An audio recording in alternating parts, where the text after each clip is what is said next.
महापुराण की कथा कहती है, महाराज पूर्णिमा का जो चंद्र है वो विशाल का है और उस चंद्र की पूर्णता में हमारी अभिलाषाएं भी पूर्ण हो। आप सुन रहे हैं फेसबुक यूट्यूब पर जितने कथा सुन रहे हैं और कुबेरेश्वर धाम में जितने कथा सुन रहे हैं, आप में से कितने लोग हैं जो पूर्णिमा का व्रत करते हैं? जो माताएं करती हो जरा हाथ उठाइए। पूर्णिमा का व्रत जो करते हो ना आप लोग, रखिए हाथ। अब पूर्णिमा के व्रत में आपने कई बार किताब पढ़ी होगी पूर्णिमा की, या आपने व्रत किया होगा, या पूर्णिमा का व्रत आप धारण करे होगे, तो उसमें पूजन कौन से भगवान की होती है? पूर्णिमा के व्रत में किस भगवान की पूजन होती है? तो कहा पूर्णिमा के व्रत में केले के खंभ लगाकर पूर्णिमा का जो अध्यापन होता है, पूर्णिमा की जो पूजन होती है, उस पूजन में शंकर और पार्वती की पूजन की जाती है, शिव और नारायण की पूजन करी जाती है, शंकर और पार्वती का स्मरण किया जाता है। किसकी पूजन होती है? शिव पार्वती। क्यों शंकर और पार्वती का पूजन क्यों करा जाता है पूर्णिमा के व्रत में? क्योंकि शिव और माता पार्वती ही केवल एक ऐसे हैं जिन्होंने अपूर्ण लक्ष्मी को भी पूर्ण बना दिया था। किसको पूर्ण बनाया है? लक्ष्मी। पूर्णिमा के दिन अगर आप शंकर भगवान को एक लोटा पानी अगर शिव को समर्पित कर रहे हो, श्वेत पुष्प को रखकर शंकर जी के ऊपर सफेद फूल को चढ़ाकर अगर एक लोटा जल भी, एक पात्र जल भी शंकर को समर्पित कर रहे हो, तो ये लक्ष्मी के लिए ही तो कर रहे हो। और कौन सी लक्ष्मी? पूर्ण लक्ष्मी। पूर्ण लक्ष्मी। आपको पहले भी कथा में कहा, एक बार भगवान विष्णु के सामने लक्ष्मी मैया ने बहुत तेज स्वर में कह दिया था, नारायण, दुनिया के लोग आपका नाम जपते हैं, दुनिया के लोग नारायण नारायण कहते हैं, दुनिया के लोग आपका भजन करते हैं, पर सत्य मायने में कहूं ना तो मेरे बिना दुनिया के लोगों की नहीं चल सकती, मेरे बिना दुनिया नहीं चल सकती, संसार मेरे बिना नहीं चल सकता। भगवान विष्णु ने कहा, यह तो गलत है लक्ष्मी आपका कहना।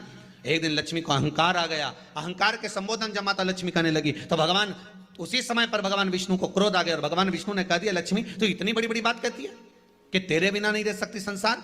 मैं तुझे कहता हूं लक्ष्मी, तू अपूर्ण है, तू अपूर्ण है, तू पूर्ण कब हो गई?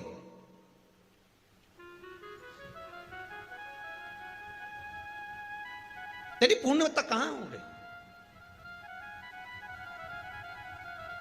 लक्ष्मी की आंख से आंसू बहने लगे। आज आपने मुझे अपूर्ण कहा है, आपको मालूम है आप मुझे अपूर्ण कह रहे हो? आपको यह ज्ञात हो रहा है आप मुझे अपूर्ण कह रहे हो? भगवान कहते हैं, हाँ लक्ष्मी मैंने तुझे अपूर्ण कहा है। अपूर्णता का मतलब आप जानते हो ना? भगवान कहते हैं, लक्ष्मी मैं सब जानता हूं। लक्ष्मी रोती हुई माता सरस्वती के पास पहुंच गई। सरस्वती ने पूछा, क्या बात है लक्ष्मी, क्यों रो रही हो? लक्ष्मी जी ने कहा, क्या बताऊं सखी, मेरे पति ने आज मुझे अपूर्ण कह दिया है। लक्ष्मी जी ने कहा, क्या बताऊं सखी, मेरे पति ने आज मुझे अपूर्ण कह दिया है। तो क्यों रो रही है तू? अपूर्ण अगर कह दिया, पति ने ही तो कहा है ना, तो क्यों रोना? चल मेरे साथ। और सरस्वती मैया माता लक्ष्मी को लेकर सीधे पहुंच गई माता पार्वती के यहां। माता पार्वती के यहां जब पहुंची है, माता पार्वती ने लक्ष्मी जी को देखा और सरस्वती को देखा तो पूछा कि बात क्या है, क्या हो गया ऐसा, क्या हुआ, क्या है ऐसा जो तुम दोनों आज मेरे पास में आई? क्या हुआ? पार्वती जी कुछ बोलती, शिव जी का ध्यान माता सरस्वती की ओर और लक्ष्मी की ओर गया और भगवान शंकर जान गए कि आज भगवान नारायण ने लक्ष्मी जी को अपूर्ण कहा है। अब देखें माता पार्वती क्या कर सकती है, इसको पूर्ण बनाने के लिए करेगी क्या? क्या हुआ? माता सरस्वती जी बोली, लक्ष्मी को अपूर्ण कह दिया। अपूर्ण कह दिया? हाँ, तो क्या सोचना उसके लिए, इसको मैं अभी पूर्ण बना देती हूं। माता जगतजननी पार्वती ने गोदी में विराजमान गणेश जी को उठाया और उठाकर लक्ष्मी जी की गोद में दे दिया। ले लक्ष्मी, आज से तू पूर्ण हो गई। लक्ष्मी आज से तू पूर्ण है। गोदी में जब तक संतान नहीं है तो नारी को लोग अपूर्ण समझते हैं, पर माता पार्वती जी ने संपूर्ण ब्रह्मांड में एक सिद्धता प्रदान कर दी कि अपने गोदी के लाल को, अपने गोदी के पुत्र को माता ने लक्ष्मी की गोद में देखकर लक्ष्मी को पूर्ण बना दिया। वो दिन कौन सा था? पूर्णिमा का दिन, लक्ष्मी को पूर्ण करने का दिन, पूर्ण करने का। केवल अमृत ही नहीं बरसता, पूर्णिमा के दिन लक्ष्मी भी बरसती है। पूर्णिमा के कितने व्रत होते हैं? बोलते जाओ, जरा जल्दी जल्दी बोलो। पूर्णिमा के नारियों को, स्त्रियों को अखंड सौभाग्य के लिए, जो नारी वैधव्य नहीं होना चाहती है, उस नारी को पूर्णिमा के कितने व्रत करना चाहिए? जिस नारी के यहाँ संतान नहीं हो, औलाद नहीं हो, उसको पूर्णिमा के कितने व्रत करना चाहिए? जिस नारी का पुत्र, पति बहुत बीमारी से ग्रसित हो, लग रहा हो कि ये मेरा बेटा बहुत बड़ी बीमारी में घिरा हुआ है, तो नारी को कितने व्रत करना चाहिए? स्वयं भगवान कृष्ण ने माता यशोदा को द्वापर में भी बताया है कि पूर्णिमा के 32 व्रत होते हैं। कितने व्रत होते हैं? 32। हम भगवान कृष्ण यशोदा रानी को, माता यशोदा जी को भी बता रहे हैं 32 व्रत। अब आपको किसी ने बता दिया होगा कि 8 कर लो, 7 कर लो, 6 कर लो, 12 कर लो, इसलिए आपने बोला कि 12 कर लीजिए, 32 कर लीजिए। अरे यहां तो द्वापर की कथा भी कहती है। यशोदा जी ने एक बार भगवान कृष्ण को रोक कर कह दिया, ए कन्हैया रुको। कन्हैया बोले, बोलो माँ क्या बात है? कन्हैया जरा रुकिए, इधर आओ जरा। भगवान कृष्ण आए। हाँ माँ बोलिए। जगह का प्रसंग है ये, जिस समय पर राधा रानी कुरुक्षेत्र में नंद बाबा और यशोदा जी को लेकर कुरुक्षेत्र के कुंड में, ब्रह्म सरोवर में स्नान कराने के लिए लेकर जाती है, ग्रहण का समय पर। और जब भगवान कृष्ण उस कुरुक्षेत्र के उस सरोवर में स्नान करने आते हैं, तब यशोदा जी ने अपने लाला से प्रश्न किया है, पूछा है कि नारी वैधव्य होकर ना मरे, उसका पति कोई रोग से ग्रसित ना हो, उसका पुत्र किसी रोग में ना पड़े। कितना सुंदर संवाद लिखा है। अगर किसी माता का पुत्र मान लो किसी नशे में डूबा हुआ है, कोई नशा कर रहा है और गलत नशा है, आपको लग रहा है कि ये नशे में डूबा हुआ है, आपको लग रहा है कि ये गलत जगह पर डूब गया है, आपको लग रहा है कि मदिरापान में, मांसाहार में या अधिक अधिक गांजा आदि का जो भी नशे होते हैं, जितने भी नशे, उसमें डूब चुका है। और माँ उसको समझा रही है, तू नशे में मत डूब, तू इस काम को मत कर, तू ये गलत कर्म मत कर। माँ उसको समझा कर हार गई। तो मेरा माताओं से निवेदन है, आप उसको समझाना बंद कर दो, एक काम करना प्रारंभ कर दीजिए। हमें जो शिव महापुराण के माध्यम से शास्त्र कह रहा है कि आप 32 पूर्णिमा के व्रत प्रारंभ कर दो। उसमें करना क्या है आपको? केवल जिस दिन व्रत रहे, रात्रि के समय पर कोई भी मीठा, कुछ भी सामग्री आप चंद्र की रोशनी में, चंद्र को अर्घ देने के बाद, पूजन करने के बाद उसको रखो, और वही सामग्री जो नशा कर रहा है उसको पूर्णिमा के दूसरे दिन उसको खिलाओ। आप धीरे धीरे खिलाना चालू करेंगे, जिस नशे में वो डूबा हुआ है उस नशे से वो छूटना प्रारंभ हो जाएगा। 2 पूर्णिमा व्रत करके तो देखो, तीसरे में तुम्हें जरूरत ही नहीं। धीरे धीरे आप वो छूटना प्रारंभ हो जाएगा। स्वयं भगवान कर रहे हैं। यशोदा मैया ने कन्हैया को रोक लिया कुरुक्षेत्र के उस मैदान में, और भगवान कृष्ण का दर्शन माता यशोदा जी करी। बहुत बहुत दिनों के बाद माँ को, आज माता यशोदा को लाला का दर्शन हुआ, बहुत समय के बाद, जाने के बाद बहुत समय। कृष्ण से माता यशोदा जी ने पूछा, कन्हैया लो, किसी नारी का पुत्र या पति, किसी नारी का पुत्र या पति रोग से ग्रसित हो,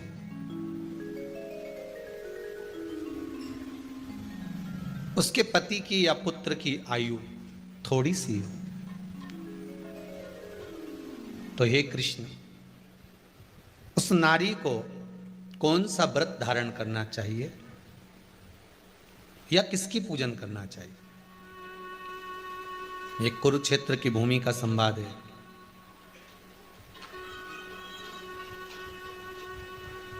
भगवान कह रहे हैं, मां, अगर नारी अपने पुत्र और अपने पति के लिए, उसकी उम्र की वृद्धि के लिए, रोग मुक्ति के लिए विष के ताप को कम करने वाले चंद्रदेव की आराधना पूर्णिमा के व्रत को धारण करती है तो नारी उस व्रत के प्रभाव से अपने पुत्र और पति की बीमारी को, रोग को हर लेती है।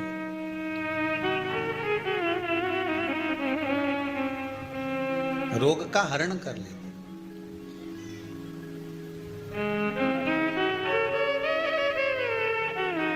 महाराज,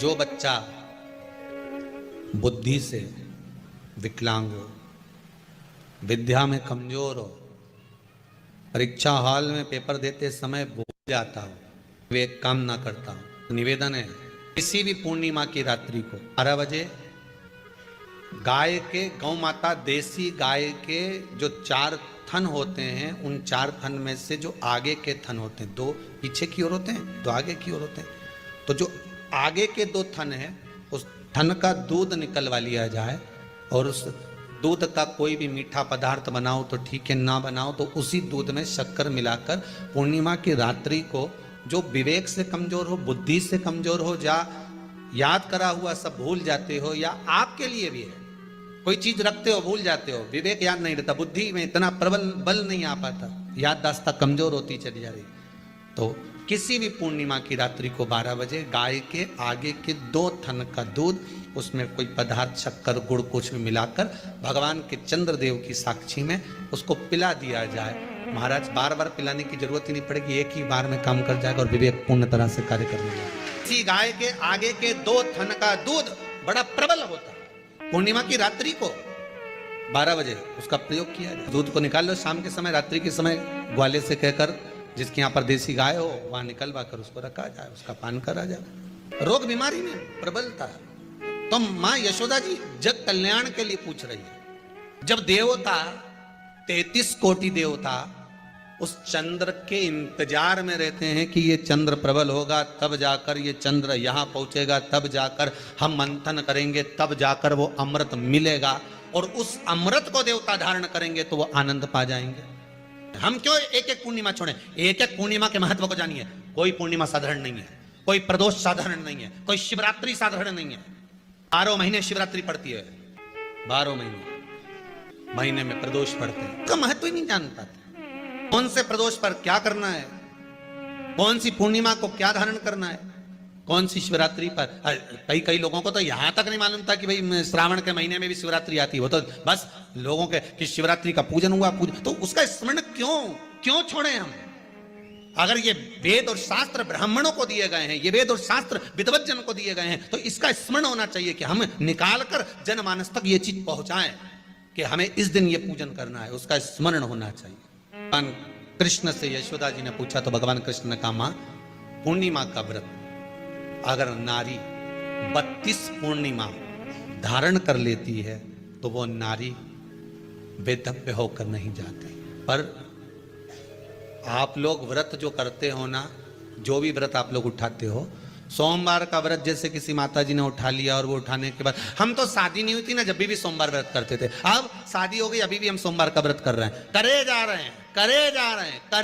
हैं, और उसका कोई उद्यापन नहीं करा, कोई संकल्प नहीं लिया गया कि मैं 5 करूंगी कि 16 करूंगी कि 25 करूंगी कि 31 करूंगी कि 21 करूंगी। इसलिए पूर्णिमा व्रत का विधान में कहा गया कि 32 पूर्णिमा का पहला संकल्प होना चाहिए। उसके बाद आपकी 32 पूरी हो जाए, फिर आप दूसरे और व्रत कर लो, फिर 32 कर लो, फिर 32 कर लो, पर उसमें पूर्णता का भाव।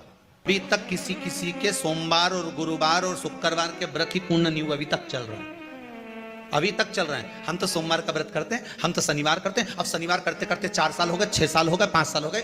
भगवान को तो थोड़ा बहुत कुछ खिला पिला के उनको एक बार तो विश्राम दे। भगवान भी मन में सोच रहे अब तो निपटेगी तभी छोड़ेगी। कोई भी व्रत आप करो, उस व्रत का एक संकल्प, एक नियम कि मैं इतने व्रत करूंगी, ये मेरा नियम। जैसे नवरात्रि के 9 दिन मैंने करे, व्रत धारण करे, 10वें दिन उसको छोड़ दिया।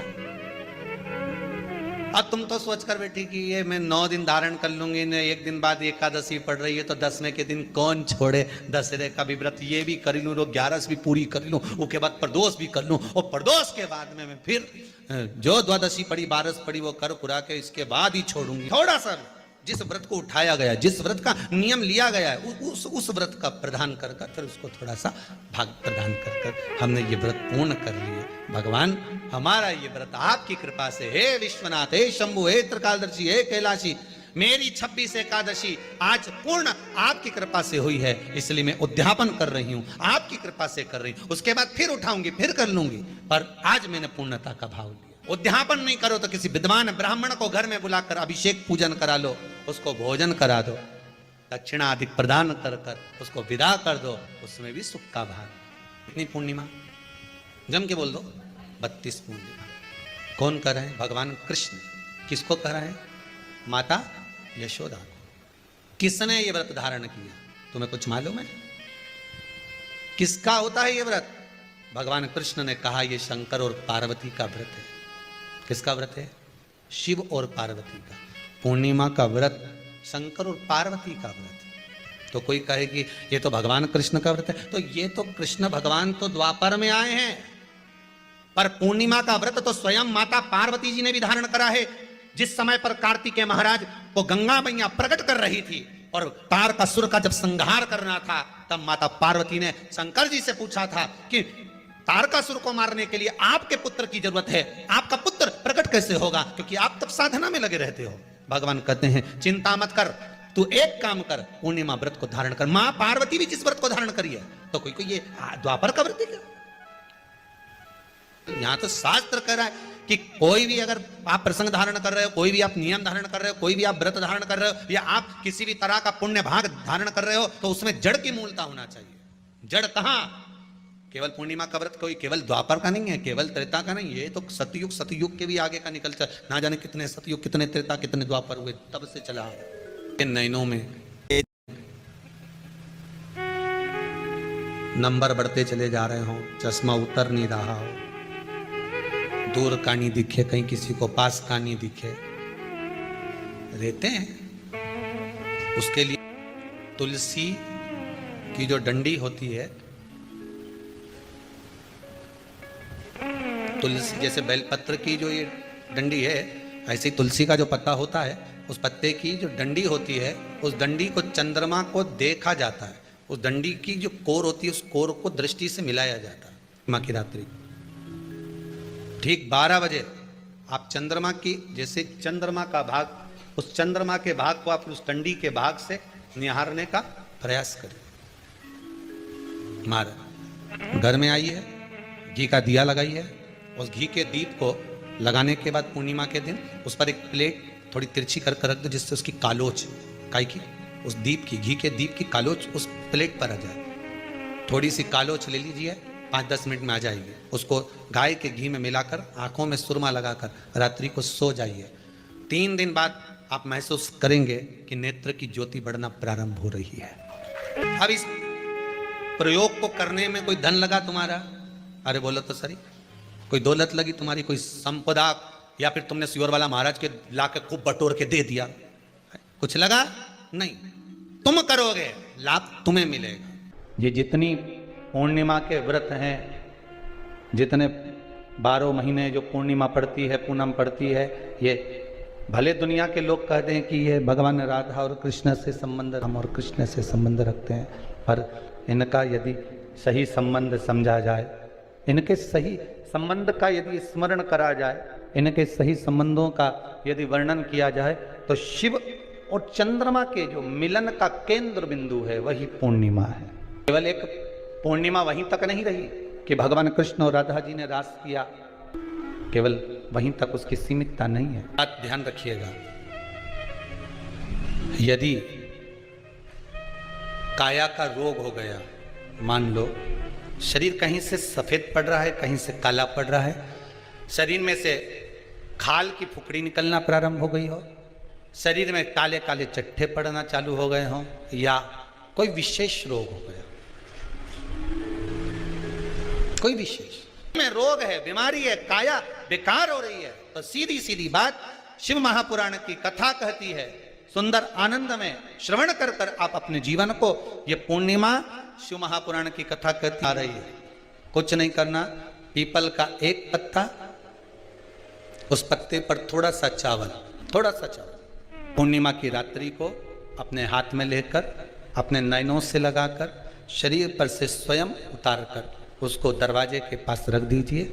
पूर्णिमा की रात्रि को पूर्ण होने पर उस चावल को दूसरे दिन सूंघ कर बहते हुए पानी में डाल दीजिए।